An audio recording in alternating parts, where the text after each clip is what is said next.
We have breaking news. The Pentagon has confirmed a U.S. plane crashed in western Iraq. U.S. Central Command says a military refueling plane went down in, quote, friendly airspace during the operation against Iran. They emphasize this was not due to hostile or friendly fire.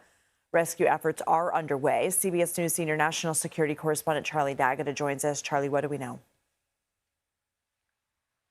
Yeah, so we've been chasing this developing story with U.S. Central Command. They're in charge of this military operation here. And U.S. CENTCOM said in a statement tonight, U.S. Central Command is aware of the loss of a U.S. KC-135 refueling aircraft.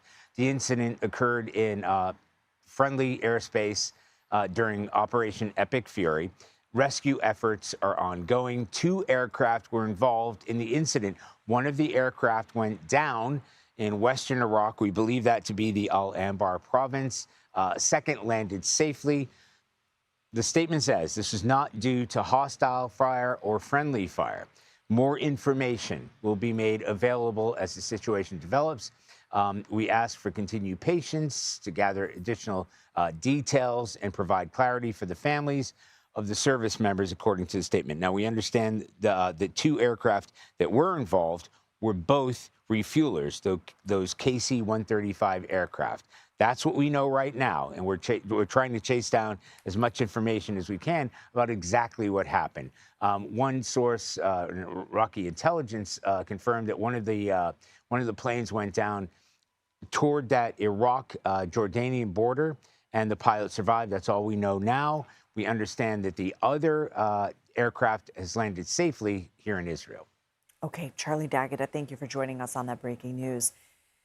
CBS News national security analyst and Marine veteran MacLean joins us now. He's also host of the School of War podcast. The fact that rescue efforts are ongoing, that could mean that we could see some casualties. Well, it's important to emphasize we don't actually know what happened and we don't know what's going to be found on the ground. But we do know that the kind of operation that this plane does, these aerial refueling operations, are inherently risky.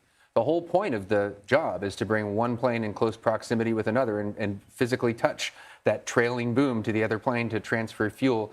This is happening on day 13 of this operation. The operational tempo is high. There's break time built in for pilots and air crews, but nevertheless, that's hard work and it's inherently risky work up there in the sky. What do you mean the operational tempo is high? We have strike packages coming in to hit Iran from all over the region, from places like Jordan, Israel, aircraft carriers out at sea. Some strike packages emerge from the United States itself in terms of some of the strategic bombing that you've seen. These planes have to top off on gas, and there's a high rate of that occurring all day, all night. And these planes are these KC-135 refuelers are part of the architecture, the kind of behind the scenes, if you will, structure that allows the strikes in Iran to happen effectively. Wow. President Trump said that the U.S. Navy might start escorting ships through the Strait of Hormuz. So far, that hasn't happened yet. And Energy Secretary Chris Wright spoke about that this morning. Let's listen.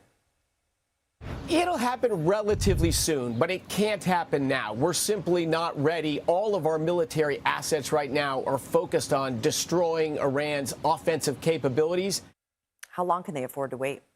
Well, it's also a question of how much risk they want to take by going now. So when the secretary says that, what I think he's referring to is if you put U.S. Navy ships, let alone commercial traffic, in close proximity to the Iranian shore in the Strait of Hormuz right now, you're running a very substantial risk. Iran retains pretty substantial stockpiles of drones, drone boats, anti-ship cruise missiles, all kinds of ship-killing devices.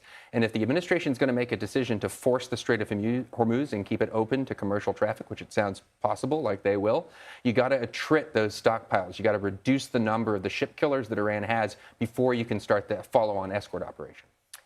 Can you talk a little bit more about that? This is your world, and I understand so little. Can you just elaborate on that? Sure. So we've been here before. This actually happened during the Reagan administration, 1987-88. Iran had been for some time harassing commercial traffic tankers in the Persian Gulf and the Strait of Hormuz. President Reagan decided to run an operation. It was called Operation Earnest Will. They had more restrained taste in operation names in those days. And so for over a year, the United States Navy actually escorted commercial shipping through that area. It was an extremely involved operation. Very similar to the one we would see today. We have a few new tools at our disposal. The Iranians also have a few new tools at their disposal. But the principle is simple. You'd have staging areas for the ships on either end of the danger area. And like a mother duck and her ducklings, you take them through under your protection. So basically, that would need to happen in order for the escorting to happen. Yeah, before you can take the risk of running these families of ducks, if you'll forgive me, sticking with the analogy, this is helpful. through the very narrow space of the Strait of Hormuz. Think of like in maritime terms, it's like a 2-lane country road. It's very constricted. You've got to reduce the number of things that Iran can shoot at you with first. Otherwise, the risk is just too high. What did you make of the new Supreme Leader's statement today delivered by state media? Well, it sure wasn't conciliatory, I'll tell you that. I mean, it was notable that we didn't hear from the man himself. I think some have speculated that, or Iranian officials have actually said that he's injured. It's also the case that I'm sure he is very concerned about the potential of another Israeli or even American strike targeting him. But the content, first of all, he said it was a matter of Iranian policy to close the Strait of Hormuz, relevant to our most recent topic. Second of all, he reflected at length about his dead father, his dead wife and sister, all of whom were killed in that initial strike on February the 28th, described them as martyrs, dedicated himself to their legacy. This did not sound to me like a man who was particularly in the mood to do deals today. When you talked about the Strait of Hormuz and you talk about it like a 2-lane country road, what I'm seeing is, I think at one point, at its most narrow point, it's 21 miles. I mean, to me, it doesn't seem like the most narrow, but I obviously don't understand maritime travel. I'm not an expert in that. So can you give us a concept and a perspective of how narrow that is? Yeah, well, first of all, it's also very shallow, which is another very relevant point here. So not all of that space is navigable. Second of all, you don't want to get too close to Iran. You haven't wanted to get too close to Iran for a long time, depending on where you're coming from with these ships. And you are, in modern military terms, completely visible and completely vulnerable to anything on that Iranian shore. There is no hiding in that space whatsoever. So in military terms, it's as restricted as it gets in naval terms. Okay, Aaron MacLean, your podcast is aptly named. Thank you so much. You take us to school. All right.